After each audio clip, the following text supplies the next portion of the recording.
Would you stand, please? Tell your name and Paul which Hackney, class. class of '77. Okay. One of the things I remember at Woodstock, and I have many stories to tell also, some of them are even true, but this particular one, there were a couple of things. One, I had a good Indian friend, and I went to India when I was 3 months old, but I was raised in India and outside India, in that I was raised at Woodstock in kind of the culture of Woodstock, and some of the very intimate customs weren't necessarily taught to me, intimate Indian customs.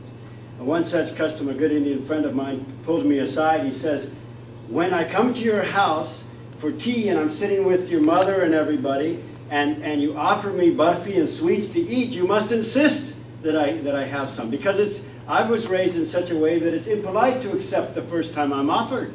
So you must press me 2 or 3 times. And only then will I feel it's obligated and it's right for me to accept what you're offering me.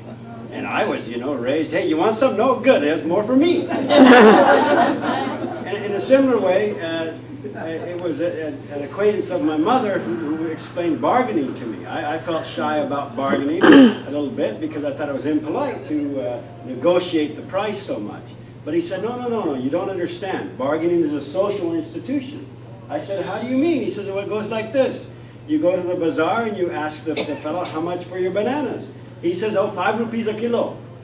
And you say, 5 rupees a kilo? You're mad, I'll pay you 2. And he'll say, 2 is, I don't even pay 2 myself. But I'll take 4, and by the way, my wife's been sick. And then you say, 2 is right, but just because it's you, I'll give you 2.50. And you continue to talk and say, you had a cold last week, how was that? And he says, my wife gave me that cold and I've been under the weather.